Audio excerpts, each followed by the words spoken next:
일단 오늘 처음 온 친구들이 좀 있는 것 같은데 아까 잠깐 이야기했지만 첫 번째 시간 그 녹화 영상이 있어요. 그 영상을 꼭 보셔야 돼요. 꼭 아시겠죠? 그래야지 수업이 어떻게 진행되는지를 알고 어떤 방식으로 공부해야 되는지를 압니다. 나는 이제 계속 수업을 하면 지겹게 듣겠지만 공부를 하실 때 목적의식이 진짜 중요하거든요. 내가 이 공부를 왜 하고 이 공부를 통해 뭘 얻을 것인지 이게 명확하게 잡혀 있어야지 여러분들이 1년 동안 공부하는 데 있어서 방향성이 흔들리질 않아요.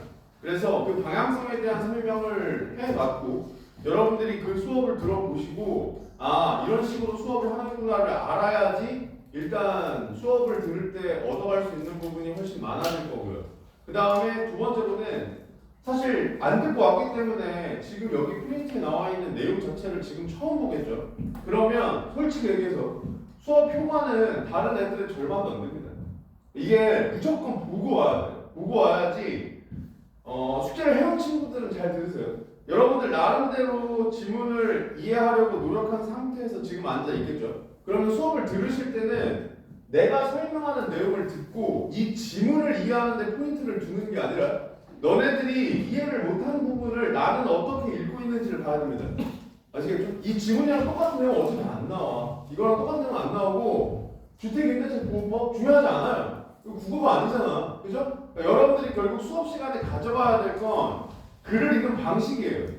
저런 식으로 글을 읽으면 저렇게 이해가 되는구나. 근데 그걸 너네들이 미리 고민한 상태에서 와야지 내가 이 부분을 이해 못했다. 혹은 나는 이 부분을 이렇게 이해했는데 선생님의 설명을 들어보니 이렇게 이해했어야 된다 라는 것들을 잡을 수 있어요. 결국 그게 공부거든요. 그러니까 우리가 공부라는 게 결국 모르는 걸 알아가는 과정이라고 했고 모르는 걸 알아가려면 내가 뭘 모르는지 아는 상태로 와야 된다 그랬죠. 결국 숙제는 내가 어딜 모르는지 체크해오라 이 말이에요. 아시겠죠? 내가 여기가 잘 안 된다. 이 부분이 잘 이해가 안 된다. 그 부분을 아는 상태에서 수업을 들어야 해당 부분을 내가 어떻게 설명하는지를 듣습니다. 예를 들어서 그 부분을 내가 대충 설명하고 넘어갈 수도 있겠죠. 당연히 이 정도는 아니지 하고 넘어갈 수도 있어요. 그러면 질문을 해야 돼. 무슨 말인지 알겠지? 난 저기는 안 됐는데 저기를 당연히 이해할 거라고 생각하고 설명하시네. 그러면 질문해야겠다. 이런 것들을 체크한 상태로 수업을 들어야 여러분들이 가져가는 내용들이 배가 됩니다. 아시겠죠? 그래서 숙제는 내가 이야기했잖아. 많이 내주지 않을 겁니다. 점점 양은 늘릴 거지만 초반에는 특히 많이 내주지 않을 거예요. 그럼 그 적은 양을 그냥 단순히 하루 전날 문제만 풀고 탁 오라는 게 아니라 여러분들이 최선을 다해서 이해할 수 있는 부분까지 이해하려고 노력한 상태로 와야 돼요. 아시겠죠? 그리고 저번 시간에 이야기한 내용을 다시 한번 복습 삼아 한번 환기해보면 결국 독서의 본질은 독해, 이해에 있다고 했고요.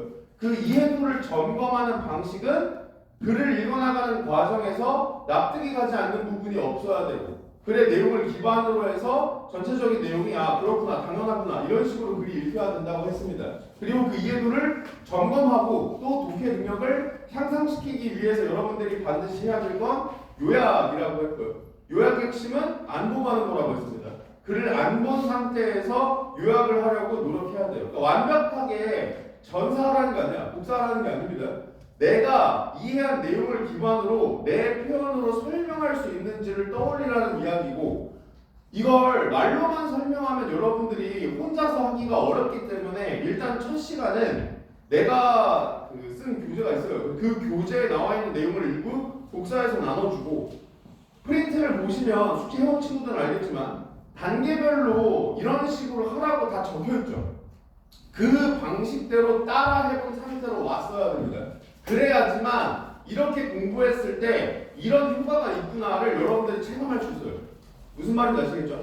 다음 시간부터는 교재에 있는 지문들을 다룰 건데 교재에 있는 지문은 내가 뭐 문장별 요약, 문단별 요약, 글 전체 요약을 나눠줄 수가 없잖아. 그죠? 그러니까 쉽게 얘기해서 이거를 이런 식으로 하는구나 라는 그 교보제로 사용하시고 그리고 교재로 들어가서 교재에 나와 있는 지문을 다룰 때도 공부 방향은 바뀌면 안 됩니다. 내가 기본적으로 전체 글 요약은 나눠주려고 노력할 겁니다. 나눠주려고 노력할 건데 이렇게 개별적으로 여러분들한테 모든 걸 다 보여줄 수는 없어요. 현실적으로. 그렇기 때문에 얘를 일단 교보제 삼아 활용하시고 추가적으로 선생님 저는 요약 연습을 더 해보고 싶습니다 하는 친구들이 있다면 질답 시간 같은 걸 활용해서 나한테 자료를 요청하세요. 아시겠죠? 그러면 내 교재에 있는 것들 중에서 지문을 선정해서 수준에 맞게끔 나눠주는 방향으로 보충 자료를 나눠줄 테니까 그런 방식으로 학습을 활용하시면 되겠습니다. 아시겠죠? 네. 자, 그래서 실제로 저번 시간에 봤던 지문을 같이 보겠습니다. 같이 볼 때 핵심은 아까도 이야기했지만 지문의 내용이 아니라 이 지문을 어떻게 읽는지를 봐야 돼요. 그리고 우선반 때부터 들은 친구들은 사실 내가 독서와 관련된 팁들을 중간중간에 다 언급을 했어요. 모두 언급한 건 아니지만 다뤘던 지문에서 등장했던 내용들은 다 언급을 했습니다. 하지만 정규반 때 처음 온 친구들도 있기 때문에 다시 한번 처음이라고 생각하고 여러분들이 알아야 될 내용들은 또 언급할 겁니다. 그러니까 정규반 때 처음 온 친구들은 지금 바로 학습하시고 우선반 때부터 들었던 친구들은 맞아 저런 게 있었지 내가 지금 공부하면서 저런 것들을 신경 쓰고 있었나 이런 것들을 한번 환기하는 기회로 삼으세요. 아시겠죠? 네, 보겠습니다. 자, 주택임대차는 임차인이 주택의 소유자인 임대인에게 보증금을 지급하고 합의한 기간 동안 목적물인 주택을 사용한 후 기간이 만료되면 보증금을 반환받는 계약이다. 자, 문장이 길어요. 지금 내가 소리내서 읽은 속도가 실제로 너네들이 눈으로 읽는 속도일 겁니다. 시험장에서도 글을 이렇게 읽고 있겠죠. 중요한 건 이거야. 독서는 글자를 눈으로 읽는 게 아니라 의미를 머리로 읽어야 돼요. 무슨 말이냐면 눈으로 읽었다고 내가 이해한 게 아니야. 그죠? 그러니까 반대로 이야기하면 내가 얘를 이해했는지를 확인하고 다음 문장으로 넘어가야 돼요. 근데 이렇게 문장이 길어지면 사실 독서 능력이 좀 부족한 친구들 같은 경우에는 읽은 건 글자고 남는 건 하나도 없어요. 그죠? 그러면 만약에 내가 시험장에서 그걸 알아차렸어. 내가 문장을 눈으로 쭉 읽었는데 내가 뭘 읽었지? 떠올려봤는데 남는 게 없어. 사실 이게 교재에 나와 있는 문장별 요약이죠. 그러니까 문장별 요약을 했는데 머릿속에 남아있는 게 없어. 그러면 우리나라 말은 기본적으로 서술어 중심의 언어입니다. 우리 언어 자체가 그래요. 우리 언어는 서술어 중심의 언어이기 때문에 서술어를 중심으로 다시 읽습니다. 진짜 하려는 얘기는 결국 서술어에 있어. 무슨 말인지 알겠죠? 얘도 마찬가지야. 결국 여기서 하려고 하는 얘기는 주택임대차는 계약이다. 주택임대차는 계약이다. 이 이야기를 하고 싶은 거거든요. 그러면 여기서 하나 배경 지식을 설명할 것 같아요. 내가 저번 시간에 언급했는지 모르겠는데 우선반 친구들한테는 여러 번 이야기했어요. 배경 지식은 내가 쌓는 게 아니라 쌓여야 돼요. 그러니까 무슨 말이냐면 배경 지식을 쌓기 위해 어떤 걸 공부해야 되는 게 아니라 여러분들이 텍스트를 보고 이해하는 과정에서 자연스럽게 쌓아야 돼. 예를 들면 계약과 관련된 지문은 사실 고등학교 1학년 기출을 기준으로 하면 수도 없이 나왔어요. 내가 저번 시간에 아마 이 얘기 했던 것 같아. 너네들이 3학년 수준의 글을 이해하는 데 있어서 버겁다라는 생각이 들면 학년을 낮추라고 했습니다. 1, 2학년 기출을 다뤄보셔도 돼요. 실제로 이거 2학년 기출이야 지금 2학년 기출이야. 숙제로 해온 친구들 알겠지만 이거 쉽지 않아. 이 지금 어려워요. 그러니까 1, 2학년 거라고 1, 2학년 거 내가 콤파면서도 풀지 이렇게 생각하면 오산이야. 아시겠죠? 문제는 상대적으로 3학년 거보다 쉬운 게 사실이야. 얘는 문제도 어렵지만 이 세트는 사실 문제도 어렵지만 1, 2학년 기출문제를 보시면 문제는 3학년 거보다는 좀 쉬워요. 여기서 쉽다의 말이 뭐냐면 비교 수준으로 답이 나와. 정답이 어느 정도 손을 들고 있는 문제들이 대부분이야. 근데 어차피 우리의 궁극적 목표는 이해죠. 궁극적 목표는 이해잖아. 이해를 기반으로 문제를 해결하는 게 우리의 궁극적 목표야. 그게 시간 내에 안 되면 비교해서라도 골라야겠지만 일단 우리의 궁극적 지향점 자체는 이해를 기반으로 해서 선지를 판단하는 걸 목표로 할 거란 말이에요. 그러면 1, 2학년 수준의 글 자체를 이해하는 건 3학년 수준이랑 크게 차이 나지 않아요. 물론 쉽긴 쉽지만. 따라서 내가 독서를 혼자 공부할 때는 선생님이 없잖아. 그러니까 수업 시간에 다루는 건 너네들 혼자 이해하기 버거운 내용이라고 하더라도 수업을 통해서 같이 보잖아요. 그러니까 상관없는데 어차피 수업 듣는 것보다 너네들이 자습하는 시간이 훨씬 길다고 해요. 그러니까 결국 너네들 자습할 때 뭘 다루냐가 정말 중요하단 말이에요. 자습할 때는 내가 3학년 수준의 글을 다루는 게 아직 버겁다 싶으면 1, 2학년 거로 낮추세요. 아시겠죠? 그래서 1, 2학년 수준의 지문을 보면서 수준을 올리다가 수업 수준이랑 만나는 지점이 오겠죠. 점점 수준을 올려나가다 보면 수업 시간에 다루는 수준과 너네들 혼자 자습 시간에 다루는 지문의 수준이 만나는 시점이 올 겁니다. 그럼 그때부터는 혼자서 공부하건 수업 시간에 다루던 지문의 수준이 다르지 않기 때문에 시험장에서 볼 수준을 다룰 거기 때문에 그때부터 여러분들이 독서를 실질적으로 점수 향상을 조금 체감할 수 있는 그 시기가 오게 됩니다. 그렇기 때문에 낮추는 걸 일단 두려워하지 마시고 추가적으로 지금 이 얘기를 왜 하고 있냐면 학년을 낮추게 되면 우리가 일반적으로 배경 지식으로 알고 있어야 되는 지식을 지문으로 다루고 있는 지문이 많습니다. 그럼 그 지문을 공부하게 되면 독해 능력을 향상시키기 위한 공부를 하면서 그 지문을 이해하면 거기에 나와 있는 내용이 배경 지식으로 쌓이겠죠. 실제로 교육 과정에서도 그걸 노리는 거란 말이에요. 그래서 1, 2학년 때 여러분들이 배경 지식으로 알고 있으면 좋은 지식들을 설명하는 글들을 많이 출제한다고요. 반대로 얘기하면 지금 3학년 수준의 지문을 다루는데 정말 기본적인 배경 지식들 있죠. 뭐 채권이라든지 이런 것들을 아직도 정확히 무슨 뜻인지 몰라요. 그러면 솔직히 얘기해서 이런 걸 하면 미안하지만 1, 2학년 때 공부를 안 한 거예요. 무슨 말인지 알겠죠? 1, 2학년 때 모의고사 같은 거 공부하고 이런 경험이 적기 때문에 내가 쉽게 얘기해서 읽은 글 자체가 적은 거라고. 반대로 얘기하면 그걸 쌓기 위해서 나중에 경제, 법 이런 거 따로 공부하지 마시고 경제랑 법을 다룬 1, 2학년 지문의 글 혹은 내가 독서 수준이 그래도 좀 된다 그러면 3학년 기출 중에서 법, 경제, 제재를 다룬 거 내가 과학기술이 약해? 그럼 과학기술 제재를 다룬 거 이걸 반복적으로 독해하는 연습을 통해 배경 지식을 쌓아나가세요. 무슨 말인지 아시겠죠? 자, 그래서 계약도 사실 기본적으로 알고 있어야 돼. 정확히 얘기하면 계약이라는 건 결과적으로 상호간에 권리와 의무를 발생시키는 약속인데 이 권리와 의무에 대해서 알고 있어야 됩니다. 그래서 아까도 내가 잠깐 언급했던 채권을 설명할 거예요. 이건 그냥 알아두세요. 알겠죠? 법이건 경제건 채권은 수도 없이 나오잖아. 그죠? 가슴에 손을 얹고 생각해봐요. 채권이란 말 자체를 처음 들어본 친구는 없을 거라고. 근데 그럼 반대로 내가 물어볼게요. 너네들이 기출문제에서 그렇게 수도 없이 채권과 채무를 봤을 거 아니야?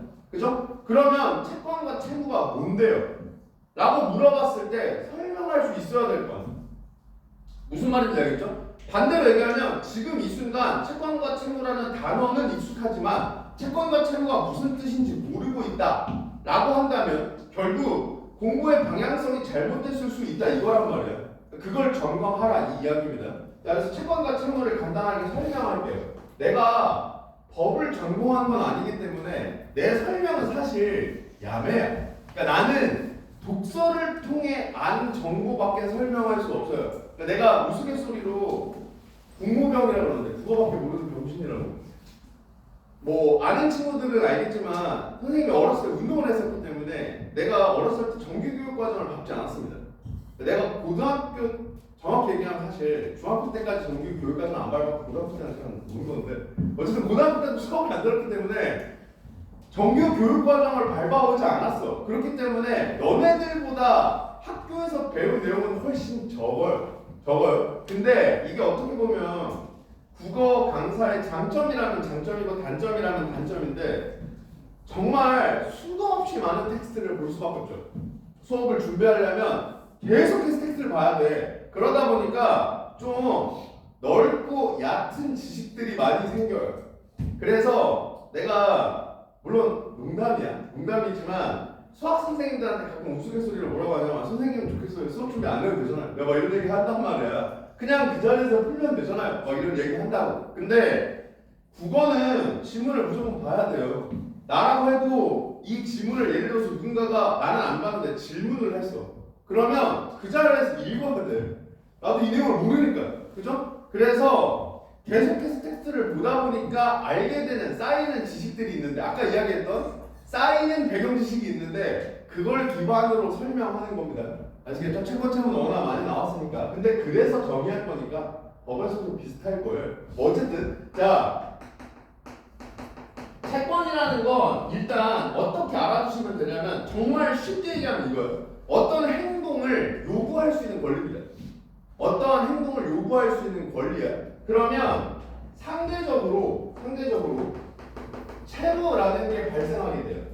그럼 채무는 뭐냐? 어떠한 행위를 해야 할 의무야. 아시겠죠? 그러니까 채권은 권리고 채무는 의무인데 어떤 권리냐? 어떠한 행동을 요구할 수 있는 권리고 어떤 의무냐? 어떠한 행위를 해야 할 의무야. 이 어떠한 행위를 조금 어려운 말로 급부라고 합니다. 아시겠죠? 급부라는 걸 우리가 일정한 행위를 다른 말로 표현하는 거예요. 정리하면 채권은 급부 요구 권리고요. 급부 요구 권리고 채무는 급부 이행 의무입니다. 급부 이행 의무. 자, 일단 이 정도는 기본적으로 이해해야 돼. 알겠죠? 워낙 많이 나오니까. 자, 예를 들면 이런 거야. 내가 친구랑 계약을 했어요. 내가 분필을 빌려줄 테니까 일주일 뒤에 나한테 돌려줘.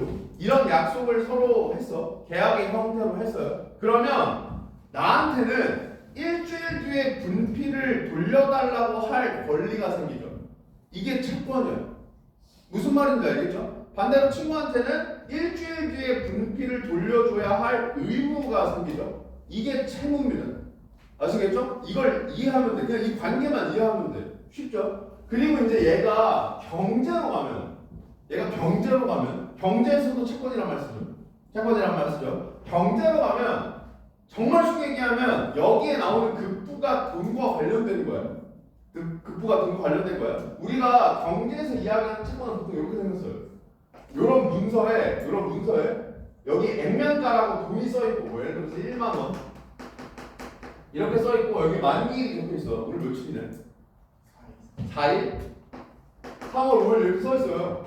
그러면 이게 뭐냐면 이 채권을 3월 5일 날 들고 가면 채권을 발행한 기관에서 나한테 10,000원을 준다 이 뜻이거든요. 이 뜻이야. 그래서 왜 이걸 채권이라고 하냐면 이 채권의 의미가 뭐냐? 3월 5일에 10,000원을 달라고 할 권리를 문서화한 거야. 무슨 말인지 알겠죠? 내가 3월 5일에 이걸 들고 예를 들어서 이거를 국민은행에서 발행했어요. 그럼 나는 이 종이를 들고 3월 5일에 국민은행에 가면 국민은행한테 10,000원 주세요 요구할 권리가 있다고요. 그걸 종이로 만들어놔서 이걸 채권이라고 하는 거예요. 반대로 이야기하면 국민은행은 3월 5일에 나한테 10,000원을 줄 의무가 있겠죠? 그래서 그걸 채무라고 하는 겁니다. 무슨 말인지 알겠죠? 그러니까 그냥 채권이라는 말의 의미를 이해하는 게 좋아요. 이 말의 의미를 이해해 두면 경제에서 이야기하는 채권의 의미도 결국 거기서 파생된 거기 때문에 여러분들이 이해하기 좋을 겁니다. 아시겠죠? 이 채권과 채무가 일반적으로 계약을 통해 발생해요. 그러니까 주택임대차가 계약이래요. 그러면 이미 여기에 채권 채무 관계가 발생할 거라는 걸 알 수 있다고요. 무슨 말인지 아시겠죠? 자, 이거는 배경 지식이에요. 무슨 말이냐면 몰라서도 괜찮아. 너네들이 숙제를 배울 때 이 부분은 몰라서도 괜찮아. 근데 이제는 알아두자. 아시겠죠? 이 정도의 의미를. 자, 그럼 다시 읽어볼게요. 주택임대차는 계약이야. 계약인데 어떤 계약이냐? 임차인이, 자, 이거 어휘죠 이제. 얘는 어휘하고 임차인이 무슨 뜻이에요? 그렇지. 자, 지금 보고 읽었든 알아서 대답했든 그건 상관없어. 근데 몰라서 앉아있었으면 안 된다. 아시겠죠? 내가 저번 시간에 분명히 강조했다. 어휘 모르면 무조건 찾아야 돼. 아시겠죠? 어휘를 강조하는 이유를 다시 한번 이야기하면 첫 번째로는 내가 이걸 아는지 모르는지 판단해야 돼요. 그걸 계속해서 반복화하는 그 습관화하는 과정이 필요합니다. 내가 정말 이 단어를 아나 모르나 이걸 점검하는 그 습관이 중요하다고. 그게 메타인지기 때문에. 무슨 말인지 알겠죠? 두 번째로는 모르는 어휘는 찾는 게 당연해져야 돼. 이것도 역시 그냥 습관화돼야 된다. 아시겠죠? 어떤 언어든 어휘가 그냥 기본이에요. 너네들 영어 공부할 때도 단어부터 외우잖아. 그죠? 제일 처음에 파닉스 읽는 법 배우고 그 다음 단어 외우잖아. 그죠? 어떤 언어든 간에 어휘는 정말 기본적인 단어야. 근데 국어는 우리가 어렸을 때부터 쓰는 말이다 보니까 너네들이 안다고 착각하는 어휘들이 많다고요. 그냥 눈에 익으면 안다고 생각한다고. 근데 그게 아니에요. 아시겠죠? 너네들이 글이 망가지는 이유에 솔직히 얘기해서 까놓고 70% 이상은 어휘야. 70% 이상은 어휘야. 그러니까 어휘가 흐릿하니까 문장의 의미가 흐릿해져요. 문장의 의미가 흐릿해지는 게 중첩되면 글이 망가져. 무슨 말인지 알겠죠? 그러니까 어휘부터 차근차근 잡아나가라고. 아시겠죠? 임차인은 빌린 사람이야. 그죠? 빌린 사람이 주택의 소유자인 임대인에게, 자 그럼 임대인은 개념 정의해줬지만 얘 어휘 의미 자체는 무슨 뜻이야? 빌려준 사람이야. 자 그럼 봐라. 지금 이 상황 자체를 임차인이 주택의 소유자인 임대인에게 이렇게 읽을 필요가 없죠. 그러니까 이렇게 글자를 읽고 있을 필요가 없어. 왜? 이건 우리 일상생활에서 쉽게 찾아볼 수 있는 예시잖아. 너네들도 주택임대차 계약을 봐왔잖아요. 이 표현이 좀 낯설 수 있어도 주택임대차 계약을 실제로 너네 지금 살고 있는 집도 주택임대차 계약을 통해 살고 있을 수 있고요. 물론 자가인 친구들도 있겠지만 무슨 말인지 알겠죠? 그러면 우리가 일반적으로 임차인을 뭐라 그래요? 그래, 세입자라고 하죠. 세입자. 예를 들어서 전세계약 이런 것들이 주택임대차 계약이잖아. 그럼 그 집에 들어가서 사는 사람이 세입자잖아. 이게 의미죠. 그럼 임차인을 그냥 세입자로 읽어도 된다고. 무슨 말인지 알겠죠? 그래야지 이해가 더 쉬우니까. 아시겠죠? 선생님 저는 임차인이 무슨 뜻인지 몰라서 혹은 세입자가 뭔지 몰라서 그렇게 못 바꾸겠는데요. 그러니까 어휘가 중요하다고. 무슨 말인지 아시겠죠? 그래서 찾아봤으면 사실 알고 있었으면 바꾸는 게 그렇게 어렵지 않았을 겁니다. 그러니까 쉽게 얘기하면 이거죠. 세입자가 집주인에게 이렇게 읽으면 된다고.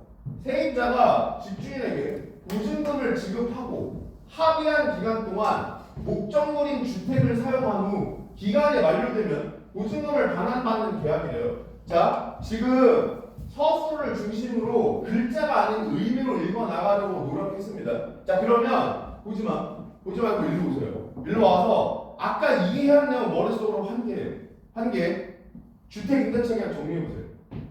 주택임대차 계약이 뭐야?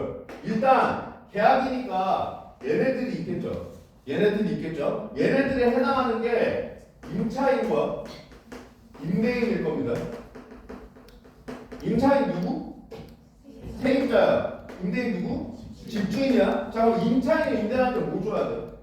그래 보증금 줘야 돼. 돈 줘야 되잖아. 전세금 줘야 된다고. 그죠? 임대인은 임차인한테 뭐 줘요 대신?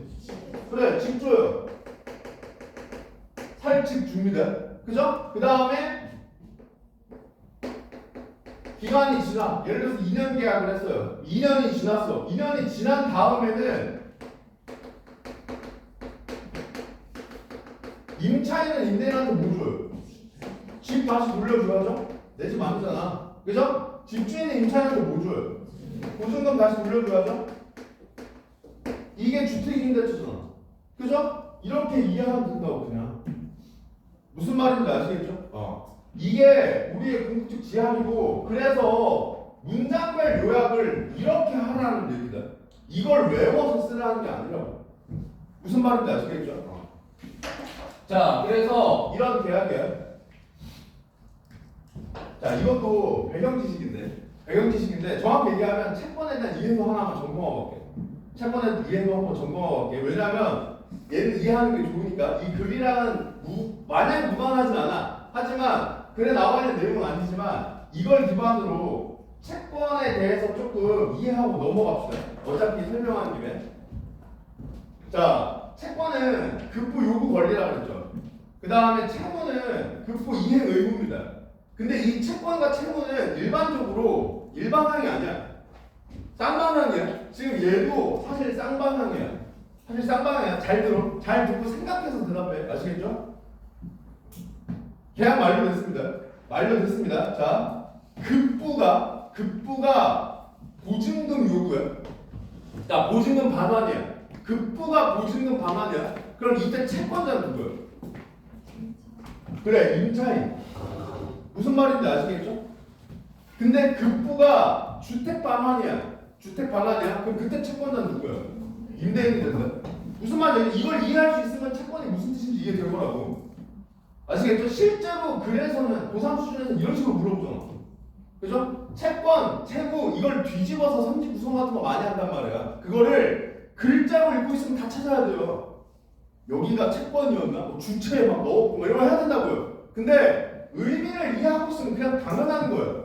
그죠? 급부가 주택 반환이야. 그럼 채권자가 누구냐? 이건 무슨 말이에요? 주택 돌려달라고 요구할 권리가 누구한테 있어? 이거잖아. 그죠? 그럼 누가 집 달라고 해?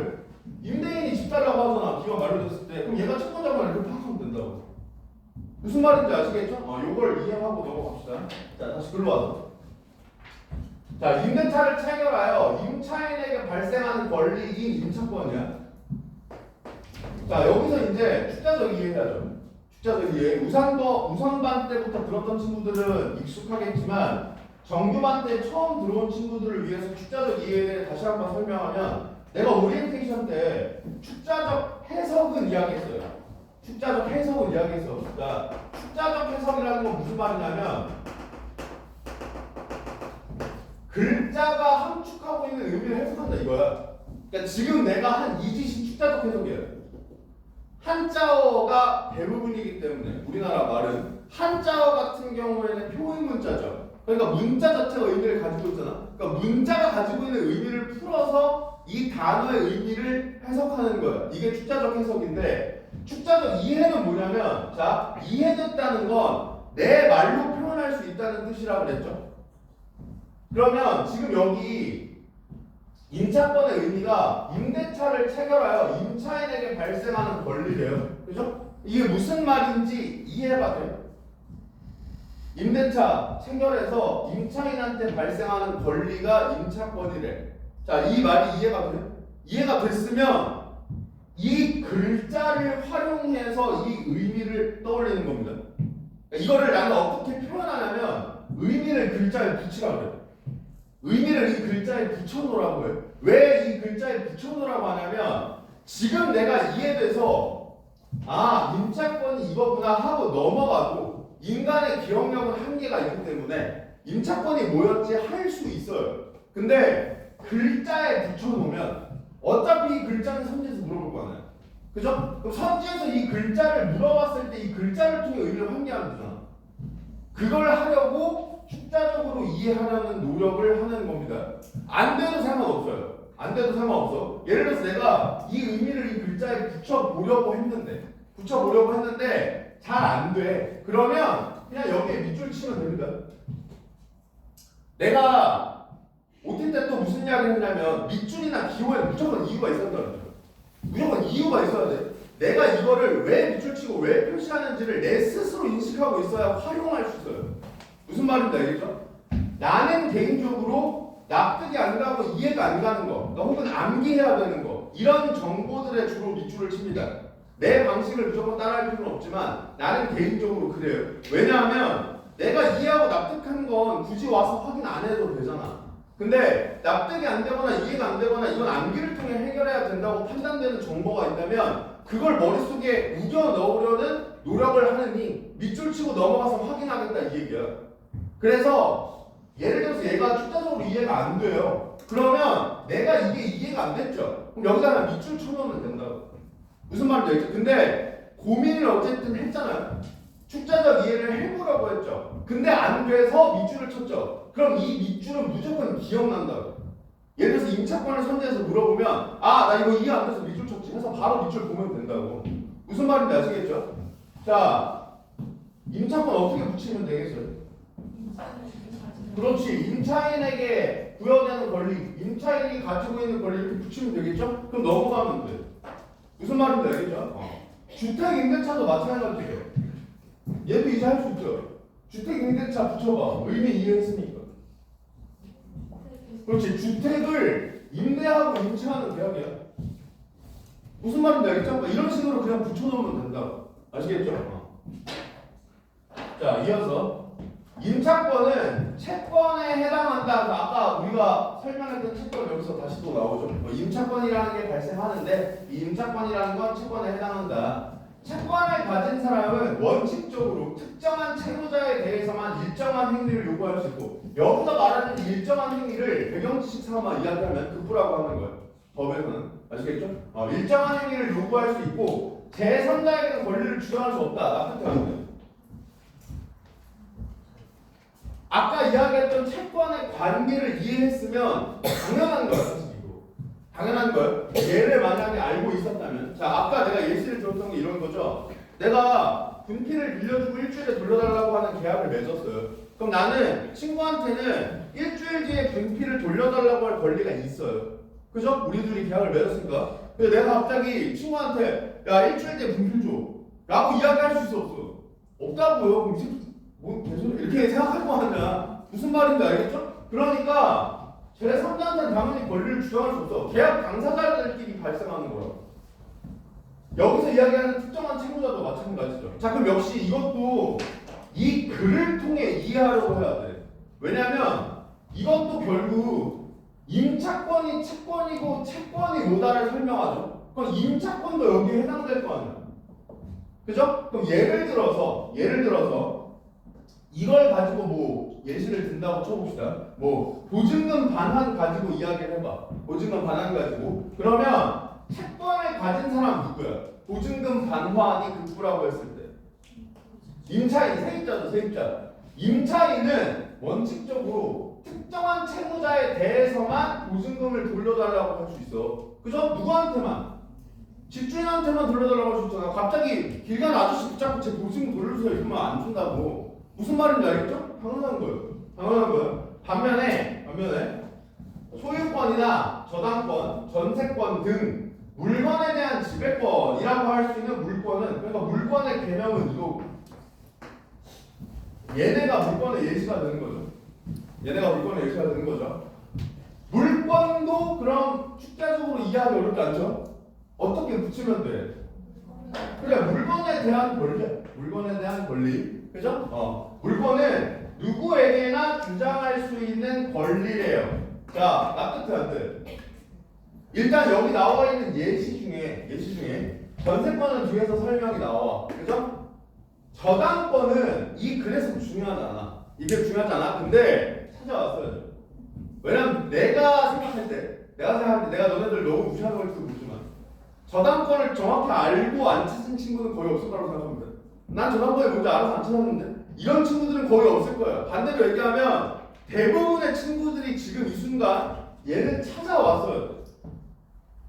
왜? 얘가 중요해서 아니라고. 내가 이 단어를 아나 모르나 점검하고 모르는 어휘를 찾는 걸 습관화하기 위해서. 무슨 말인지 아시겠죠? 그래서 저당권이라는 어휘의 의미를 일단 기본적으로 여러분들이 찾아왔어야 되는데 얘도 채권에 대한 이해도를 점검하기 위해서 내가 지금 사전에 실제로 나와 있는 의미를 불러줄 테니까 이 말을 듣고 이해가 되는지 생각해 보세요. 아시겠죠? 자, 저당권은 사전에 뭐라고 나와 있냐? 채무불이행시. 자, 일단 채무불이행 이것도 엄청 많이 나오죠. 법 같은 데서. 그럼 채무불이행이 무슨 뜻인지 알겠지? 채무불이행이 무슨 뜻이에요? 그렇지. 어떠한 행위를 해야 될 의무가 있는데 그걸 이행하지 않은 거예요. 그죠? 그러니까 급부를 이행하지 않은 거죠. 예를 들어서 아까 이 예시라면 일주일이 지났는데 분필을 돌려주지 않은 거예요. 무슨 말인지 알겠죠? 채무불이행 시 채권자가 저당물에 대해 일반 채권자에 우선하여 변제받을 수 있는 권리 이렇게 나옵니다. 그러면 저당권이 무슨 말인지 알겠어? 저당을 잡아놨어요. 그럼 무슨 말이에요? 만약에 이 새끼가 약속 안 지키면 이 저당을 변제해서 그 급부 채무 불이행을 퉁치겠다 이 얘기로. 무슨 말인지 아시겠죠? 그래서 사전에 나와 있는 의미를 얘를 가지고 이해할 수 있는지 한번 점검하려고 물어본 거고 일단 이 글에서 사실 별로 중요하지 않아. 이 글에서 얘는 중요하게 뒤에서 설명이 나오고 얘는 알죠? 소유권이 뭐예요? 그렇지, 내 거야, 주격이야. 내 거. 자, 그러면 여기 나와 있는 것도 무슨 뜻인지 알겠죠? 아까 채권은 이런 거죠. 자, 일주일 뒤에 돌려줘 이거야. 그러니까 일주일 뒤에 돌려달라는 계약은 둘이 맺었기 때문에 다른 친구한테 일주일 뒤에 가가지고 야 분필 돌려줘라고 할 수 없어요. 할 수 없어. 자, 근데 소유권은 이거죠. 이거 내 거야 이거요. 이거 내 거야 이거요. 그죠? 그럼 이거 내 거야는 누구한테나 주장할 수 있죠. 그죠? 그러니까 이 물건은 누구에게나 주장할 수 있다고. 무슨 말인지 알겠죠? 이런 뜻입니다. 따라서 물건은 야 앞에 봐 졸지 마세요. 내가 경고했다. 조는 거 한두 번이야. 본인이 졸고 있다고 인식되면 뒤로 나가서 쓰든지 화장실 갔다 오든지 잠을 깨려고 무조건 노력해. 아시겠죠? PPT 띄워놨죠? 고개를 숙일 이유가 없어요. 고개를 숙일 이유가 없어. 절대 고개 숙이지 마. 무조건 앞에 보세요. 아시겠죠? 생각해 생각. 자, 따라서 물권은 일반적으로 채권에 우선하는 효력이 인정돼. 납득돼 안 돼? 돼요? 자, 아까 무슨 말이야? 물권이라는 건 누구한테나 주장할 수 있죠. 채권은 특정 사람한테만 주장할 수 있죠. 그러니까 쉽게 얘기하면 물권이 힘이 더 세다 이거라고요.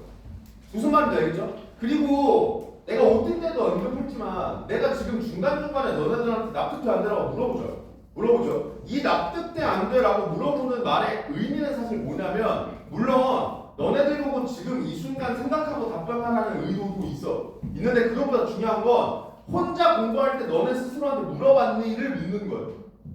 아니 너네들이 혼자 글을 볼 때도 계속해서 너네 스스로에게 이걸 물어봤어야 돼요. 내가 이게 납득이 됐나 안 됐나. 그래야지 이해도를 점검하면서 읽을 거 아니야.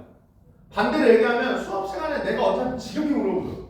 우선만 애들은 알 거야. 수업 시간에 계속 물어봐. 계속. 납득한테 물어본단 말이야. 이거를 수업 시간에 자꾸 대답해 버릇하고 스스로한테 이걸 물어봤나 안 물어봤나를 점검해 버릇해야 혼자 공부할 때 이게 된다. 무슨 말인지 아시겠죠? 자, 같은 물건들 사이에서는 선순위 물건이 후순위보다 우선한데, 자, 선순위가 무슨 뜻이에요? 그래, 순위가 먼저다. 그죠? 후순위는 순위가 나중이다. 그럼 이건 어휘만 가지고도 당연히 납득되죠. 순위가 먼저인 게 먼저예요. 그죠? 그래서 임차인은 계약을 맺은 임대인에 대해서만 임차권을 주장할 수 있고 납득되거든요. 왜? 그렇지, 채권이니까. 그죠? 임차권은 채권이야. 채권은 계약을 맺은 채무자에게만 주장할 수 있죠. 그러니까 임차인은 계약을 맺은 임차인에 대해서만 임차권을 주장할 수 있어요. 그러니까 여기에 사실 이제 녹아 있는 게 얘가 채권이기 때문에 이 말이 있는 거죠. 매매 등으로 주택의 소유권이 변경되면 이거 어떻게 읽어야 돼? 그렇지, 물권이 변경되면 읽어야 되죠. 이걸 그냥 글자 그대로 소유권이 변경돼 이렇게 읽고서 안 돼요? 그래서 앞에 나온 물권이 변경됐다고 읽어야 돼. 그럼 물권이 변경되면 새로운 소유자에게는 임차권을 주장하지 못할 수 있다. 납득되는데. 왜? 그렇지, 제3자에게 주장 못해요. 또 물권이 채권보다 우선해요. 그죠? 그렇기 때문에 새로운 소유자, 그러니까 물권 변동의 결과, 그죠? 이 사람한테는 채권을 주장하지 못할 수 있어요. 이 사람은 누구니까? 그렇지, 제3자니까 조금 더 정확하게 이야기하면 특정한 채무자가 아니니까. 무슨 말인지 아시겠죠? 이런 뜻이라고.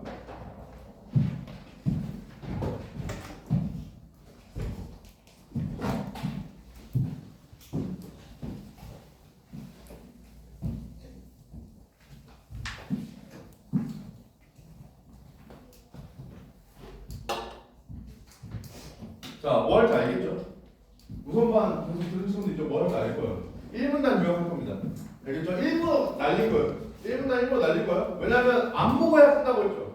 안 보고 해야 된다고 했죠. 머릿속에 남아있는 걸 지금부터 요약하는 거다. 얘 지울게.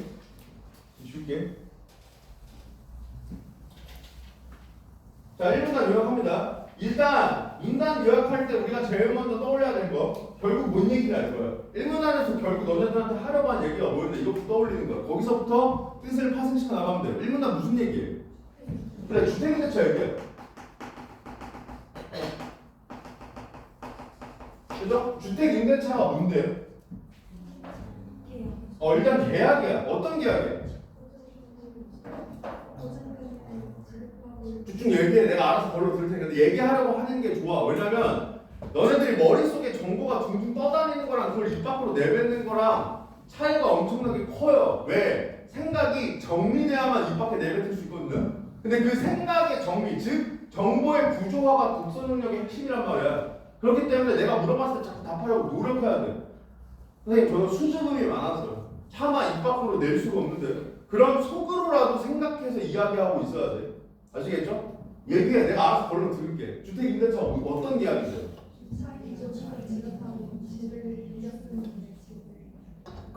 그러니까 결국 임차인이랑 임대인이 있고요. 임차인이 누구야? 그렇지, 세입자 돈 주고 집에 들어가 사는 애. 임대인은요?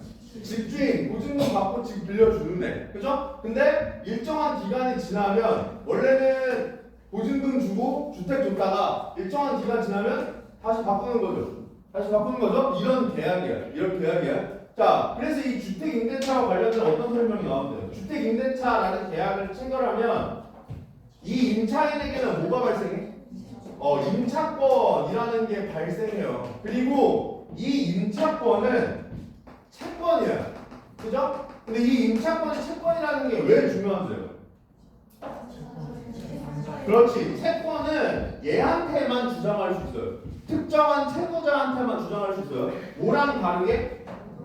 그렇지. 물건과 다르게. 그러니까 얘를 물건이랑 사실 비교하고 있는 거죠. 물건이랑 비교하고 있는 거죠. 얘는 제3자한테 주장 못하는데 이건 제3자한테 주장할 수 있단 말이에요. 그러니까 뭐가 더 우선돼? 얘가 더 우선돼요. 그러니까 어떤 문제가 발생해? 그렇지. 이게 바뀌면 이걸 주장 못한다는 문제가 발생합니다. 무슨 말인지 알겠죠? 이게 해당되는 내용이야. 이게 전세사기잖아. 전세사기. 물론 이건 옛날 방식이에요. 요즘에는 이런 방식으로 전세사기를 잘 안 합니다. 여기에 최근 전세사기법도 사실 나와. 정확히 문제에서 한번 물어봐 주었어요. 이건 약간 TMI를 줬는데 얘가 2021년도인가 기출인데 내가 그때 딱 이사를 했거든. 내가 그때 딱 이사를 했단 말이야. 그래서 이거를 소득 준비를 하고 나서 선생님 지금 이제 사는 저기 강남인데 강남 이제 오피스텔을 구하러 다니는데 뭐 여러분들도 알겠지만 강남 물가 비싸잖아요. 근데 그때 한참 전세 사기 이런 것 때문에 막 난리가 아니었단 말이야. 그래서 나도 무섭잖아. 보증금 떼먹히면 어떡해, 그죠? 근데 마침 그때 딱 이걸 보고 대항력 뭐 이런 거 이제 알게 되면서 계약할 때 아주 잘 써먹었었다. 어쨌든 전세 사기와 관련된 내용은 이따가 뭐 문제 볼 때 언급할 수 있으면 언급하도록 하고 요 문제가 발생한다를 결국 1분단에서 이야기하고 싶었던 거예요. 무슨 말인지 알겠죠? 자, 이 문제, 여기서 말하는 이 문제가 뭐야? 이거죠. 물건 변동 시 임차권 주장 못한다 이거야. 자, 여기서 또 중요한 거. 우선반 애들한테는 계속 강조했지만 지시 표현 있죠? 지시 표현. 지시 표현은 글을 읽을 때 무조건 머리로 확인할 수 있는지 확인한다. 아시겠지만 눈으로 확인하라는 게 아니야. 내가 이 문제를 머리로 정리할 수 있는지를 점검하세요. 아시겠죠? 왜? 만약에 머리로 확인을 못해, 즉 내 말로 표현을 못해, 그럼 무슨 말이야? 이해가 안 됐다라는 뜻이에요. 글자는 읽었지만 머리에 남은 건 없다 이 얘기라고. 그죠? 그러면 만약에 이게 시험장 상황이라면 이때 체크하면 돼. 이때 나 이거 날렸다. 빨리 눈으로 가서 보면 돼요. 그럼 피드백을 할 수 있어. 근데 이거를 한두 번 넘어가잖아. 나중엔 어디가 문제졌는지도 몰라요. 무슨 말인지. 그러면 글 전체를 다시 읽거나 그 지문을 버려야 돼. 왜냐면 시간 내에 풀어야 되니까 시험장에서는. 무슨 말인지 알겠죠? 그러니까 공부할 때는 의식적으로 계속 환기할 수 있는지를 점검하세요. 알겠죠? 시험장에서는 다 점검하지 못할 수도 있어. 시간 내에 읽으니까. 근데 평상시에 너네들이 공부할 때 계속해서 환기하려고 노력해 왔으면 시험장에서도 어느 정도 자동적으로 떠올리려고 한단 말이야. 그걸 목표로 하는 거야. 무슨 말인지 알겠죠? 그게 사실 훈련의 목적이잖아. 훈련을 왜 하는 거야? 남자들 군대 가겠지만 군대 가면 야 북한 쳐들어오지 않을 것 같은데 그 북한 쳐들어왔을 때 훈련 왜 하는 거예요? 훈련의 목적은 간단해요. 무의식적으로 나오게 하는 거예요. 알겠죠? 뭐 너네들 남자들 군대 가면 화생방 할 거 아니야. 화생방 가면은 방독면 벗겨요. 뭐 영상 같은 거 많이 봤죠? 방독면 벗고 막 애국가 부르고 뭐 PT 체조하고 이런 거 한단 말이야. 그거 왜 시키는 거야? 그럼 방독면 왜 써요? 그 고통을 체감하면 나중에 그 상황이 왔을 때 무의식적으로 방금을 쓰라 이거예요. 무슨 말인지 알겠죠? 그러니까 우리가 평상시 공부할 때 지식 표현 같은 걸 의식적으로 환기해야 되는 이유는 시험장에서 무의식적으로 되게 만들려고 하는 거예요. 아시겠죠? 네. 잠깐 쉬었다가 2분 한번 이어서 보겠습니다.